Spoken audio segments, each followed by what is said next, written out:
খোলামেলা পোশাক পরায় সমাজ মাধ্যমে ফের কটাক্ষের শিকার এক অভিনেত্রী। সোশ্যাল মিডিয়ায় খোলামেলা পোশাক পরিহিত ছবি দিলে অনেক সময় অনেক বাজে মন্তব্য ছুটে আসে। এবার সেই কটাক্ষের শিকার হলেন টলিপাড়ার অভিনেত্রী মিশমি দাস। মিশমি দাসের অভিনয় নিয়ে যত না আলোচনা হয় তার চেয়েও বেশি আলোচনা হয় তার চেহারা এবং সাজ পোশাক নিয়ে। এই মুহূর্তে সিরিয়াল পাড়ার অন্যতম আলোচিত খলনায়িকা তিনি। তাকে শেষবার দর্শক দেখেছিল তুতে সিরিয়ালে। সদ্যই শেষ হয়েছে সিরিয়ালটি, তারপর যদিও সেভাবে তাকে দেখা যাচ্ছে না। সম্প্রতি নিজের সমাজ মাধ্যমের পাতায় একটি ছবি পোস্ট করেছেন মিশমি।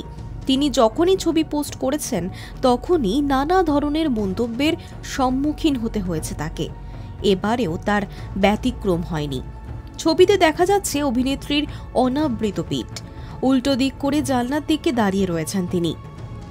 বোঝাই যাচ্ছে কোনো বহুতল ফ্ল্যাট কিংবা হোটেলের কোনো ঘরে দাঁড়িয়ে রয়েছেন। পিছন থেকে তোলা হয়েছে ছবিটি, আর এই ছবি পোস্ট হতে না হতেই নানা জনের নানা মন্তব্য, যার মধ্যে নেতিবাচক মন্তব্যই রয়েছে অনেক বেশি।